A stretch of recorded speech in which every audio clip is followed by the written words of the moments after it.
Vamos a hablar en esta oportunidad acerca del tema efecto fotoeléctrico. La luz, o mejor la radiación electromagnética que ustedes han estado trabajando cuando cursaron la materia física 2, provoca efectos sobre la materia, debido justamente a que es un tipo de radiación que se transmite a través de ondas y en el caso de la luz tiene una naturaleza dual, tal como lo vieron en óptica física y en óptica geométrica, comportamiento como onda y comportamiento como partícula.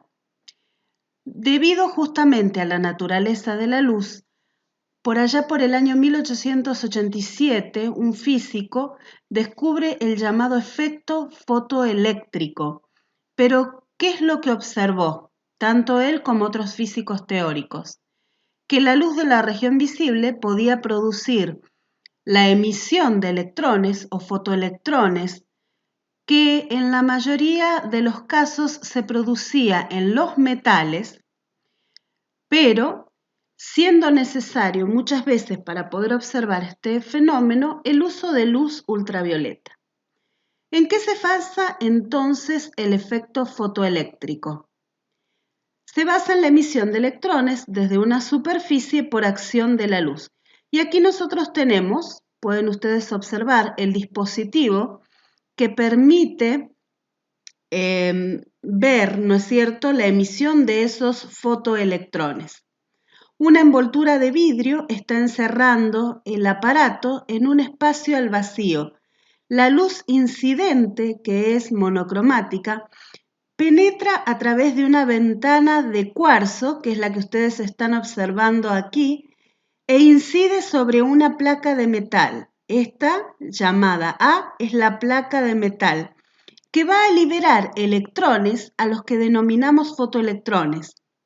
Si estos fotoelectrones son atraídos hasta la capa de metal, que aquí se denomina B, mediante una diferencia de potencial, que es la que está aquí, B corta, aplicada entre A y B, se van a poder detectar estos fotoelectrones como una corriente eléctrica.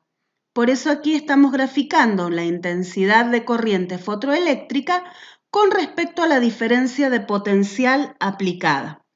El amperímetro que está aquí, G de galvanómetro, sirve para medir esta corriente fotoeléctrica. Entonces, entendemos que existe un potencial de frenamiento al que denominamos V sub 0. ¿Qué es este potencial? Este valor o diferencia de potencial es aquel para el cual la corriente fotoeléctrica se hace cero. El potencial de frenado, V sub 0, es aquel para el cual la corriente fotoeléctrica se hace cero. Kmax aquí es la energía cinética de los fotoelectrones más rápidos que se encuentran débilmente ligados al núcleo.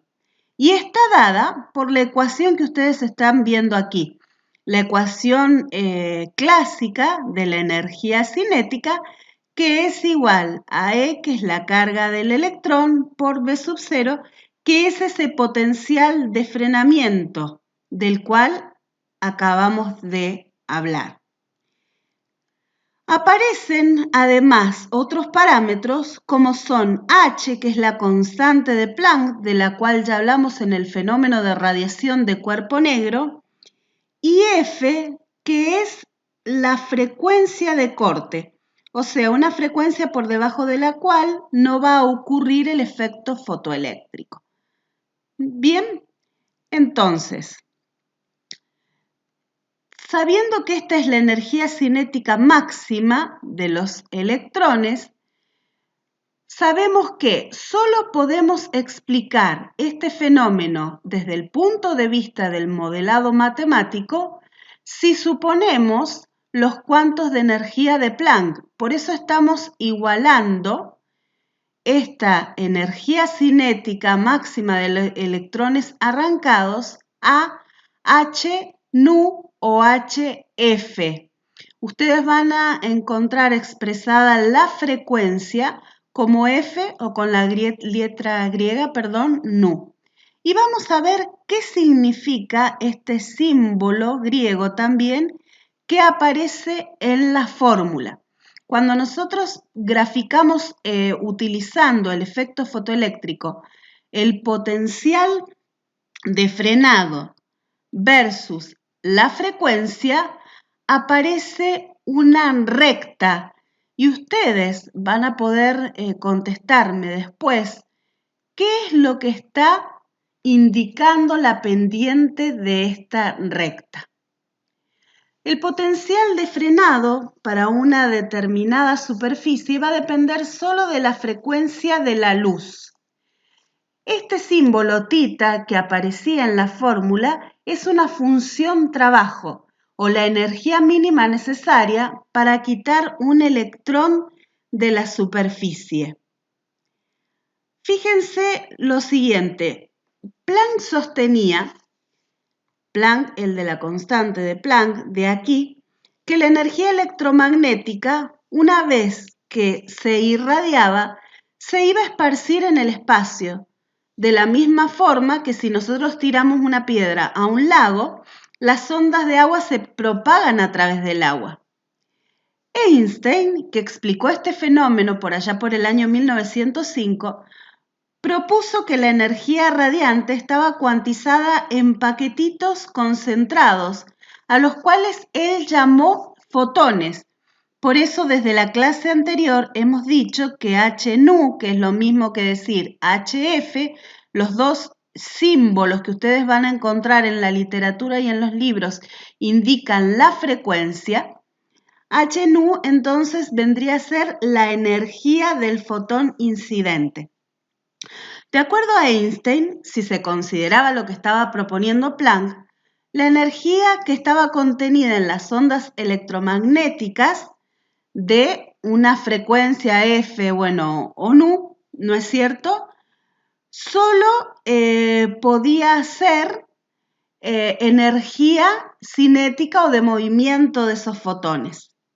Pero el proceso de ir de un estado de energía a otro implicaba que la fuente iba a tener que emitir pulsos de energía electromagnética discretos, como si fuera un contenido energético. Recuerden que en la clase de radiación de cuerpo negro hablamos que la física clásica consideraba que la energía era continua, que se transmitía de forma continua, y la física cuántica rompe con la física clásica cuando logra explicar que en realidad la energía se encontraba cuantizada.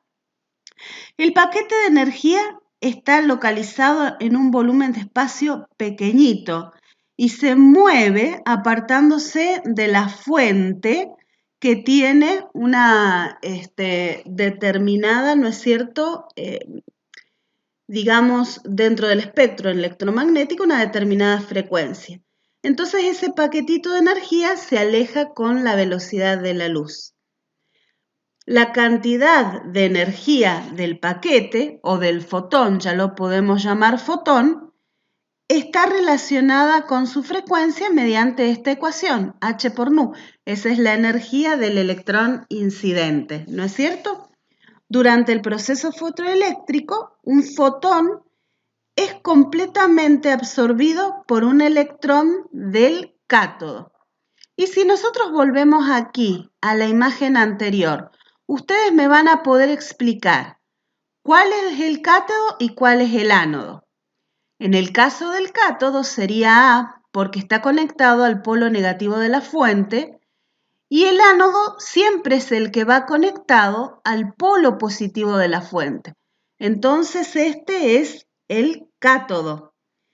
¿Qué es lo que nos dice la teoría? Que en el proceso de emisión de estos fotoelectrones, un fotón es completamente absorbido por un electrón del fotocátodo. Este sería el fotocátodo.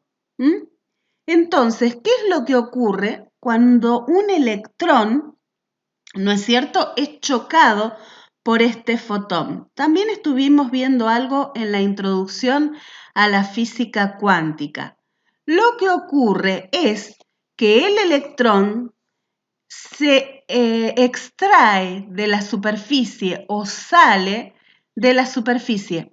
Entonces, ¿qué es lo que hizo Einstein? Aplicar los principios de conservación de la energía para determinar que la energía cinética máxima para un electrón emitido cuando es golpeado, ¿no es cierto?, por un fotón, es la energía, esta energía adquirida por el fotón menos una función que denominamos función trabajo, y eso es lógico. Es el trabajo necesario para sacar al electrón del metal. Entonces va a ser la energía cinética máxima es la energía cinética, adquirida por el fotón menos el trabajo necesario para sacar al electrón del metal. Y vamos a ver un ejemplo. Nosotros tenemos aquí un problema y ustedes van a resolver varios durante la práctica. Al iluminar potasio con luz amarilla de sodio de longitud de onda 5890 por 10 a la menos 10 metros, se liberan electrones con una energía cinética máxima de 0,577 por 10 a la menos 19 Joule. Y al iluminarlo con luz ultravioleta de una lámpara de mercurio de longitud de onda 2537 por 10 a la menos 10 metros, la energía cinética máxima de los electrones emitidos es de 5,036 por 10 a la menos 19 Joule. Tenemos que explicar el fenómeno en términos energéticos, determinando el valor de la constante de Planck, viendo si se verifica el problema, calcular el trabajo de extracción del potasio y la longitud de onda a partir de la cual se produce el efecto fotoeléctrico, y explicar por último qué entendemos por potencial de frenado, calculando el valor para los fotoelectrones emitidos a partir de las radiaciones que se han descrito. Veamos entonces cómo abordar el problema. La explicación de Einstein del efecto fotoeléctrico, entonces, como hemos dicho, implica suponer que la radiación incidente, que dijimos que era la mejor, la radiación proveniente de una fuente de luz monocromática que fuera ultravioleta, aunque en este caso está hablando de la luz amarilla de sodio, fenómeno que también se puede producir con luz amarilla de sodio, esta radiación está formada por fotones. Eso es lo que dijo Einstein. La radiación está formada por fotones, pequeños paquetitos cuantizados de energía. Cada uno de ellos con una energía que calculamos en función de la longitud de onda. Y todos sabemos que la frecuencia de la radiación es igual a c, la velocidad de la luz, sobre la longitud de onda. Por lo tanto, la energía del fotón incidente es hν o hf, que es lo mismo, que es igual a h por c, la velocidad de la luz, sobre la longitud de onda. H es la constante de Planck, c es la velocidad de la luz. Entonces el fotón, al chocar contra los átomos del metal, va a invertir esta energía en lo siguiente. ¿Para qué se va a usar la energía del fotón? Para arrancar electrones de la superficie, para lo cual necesita contar con una energía que se llama trabajo de extracción, W0, o que, como dijimos antes, de acuerdo a la nomenclatura, de los distintos libros, también se puede denominar este de aquí, tita, ¿no es cierto? W sub 0 y tita es exactamente lo mismo y en los distintos libros lo pueden encontrar de estas dos formas y solo de esta forma. Es el trabajo de extracción o necesario para que el fotón pueda sacar al electrón de la superficie metálica.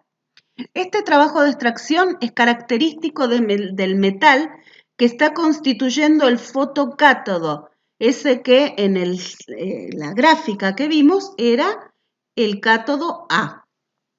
¿Para qué está usando también su energía esta de aquí, el fotón? Para imprimir, comunicar energía cinética a los electrones que están siendo liberados de esa placa metálica o fotocátodo. Cuando trabajamos con luz amarilla, si aplicamos la fórmula vista anteriormente, la que se encuentra aquí, estamos empleando esta forma, multiplicamos la constante de Planck por la velocidad de la luz en el vacío sobre la longitud de onda, en este caso de la luz amarilla. Hemos omitido colocar las unidades que ustedes van a aplicar, ¿no es cierto?, para que no sea engorrosa la ecuación. Y esto es igual al trabajo de extracción más la energía cinética para la luz amarilla. Y lo mismo aplicamos para la luz ultravioleta.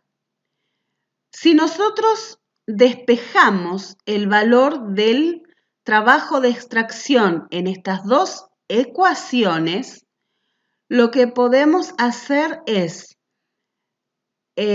calcular constante de Planck, o sea, el factor que necesitamos encontrar.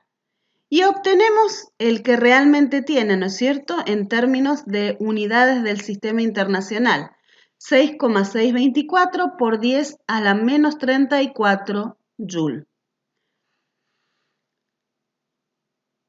Aparte de esto, hemos utilizado el factor de extracción, ¿no es cierto?, para igualar las ecuaciones en el paso anterior, pero esta función trabajo o trabajo de extracción que definimos como la energía mínima que necesitamos para que el electrón pase a través de la superficie del metal y escape a las fuerzas de atracción que normalmente fijan al electrón del metal, o sea, es la energía mínima para vencer las fuerzas que mantienen unido el electrón al metal. Este trabajo de extracción, entonces, si seguimos aplicando la fórmula anterior, vamos a poder calcularlo tanto para la luz amarilla como para la luz ultravioleta. Además del trabajo de extracción, se nos ha pedido en el problema, si volvemos hacia atrás, ¿qué entendemos por potencial de frenado calculando su valor para los fotoelectrones emitidos a partir de la radiación de luz amarilla y de luz ultravioleta? Entonces, ya hemos calculado el trabajo de extracción y podemos decir que una forma de medir la energía cinética de los fotoelectrones emitidos cuando una fuente de luz monocromática incide sobre el fotocátodo consiste en invertir la polaridad de la pila. Si nosotros invirtiéramos la polaridad de la fuente o pila, empezaría a aumentar el voltaje para frenar los electrones que van saliendo de la superficie. Entonces, ¿qué es el potencial de frenado? Es la diferencia de potencial que tenemos que aplicar para frenar los electrones más rápidos.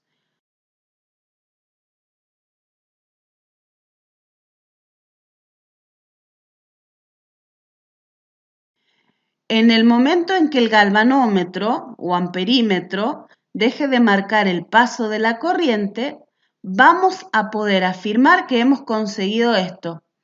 La energía cinética de estos electrones es preferible medirla en una unidad denominada electronvolt, que ustedes van a practicar y con la cual van a trabajar en los trabajos prácticos.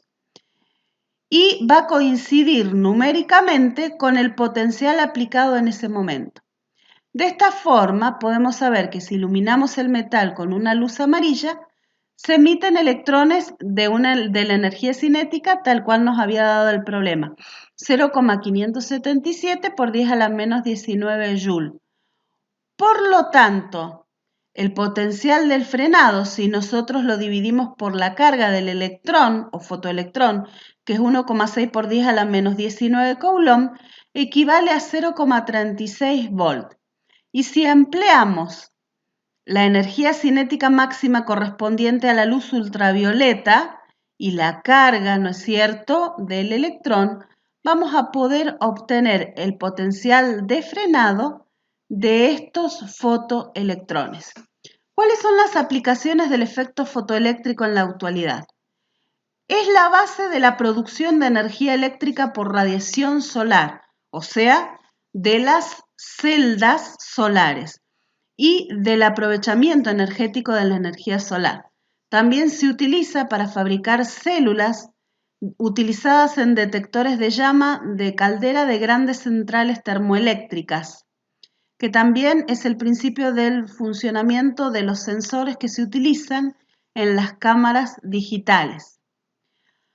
Además, se utiliza en diodos fotosensibles y en electroscopios o electrómetros. En la actualidad, los materiales fotosensibles más utilizados son, aparte de los derivados del cobre, el silicio, que produce corriente eléctrica mayor.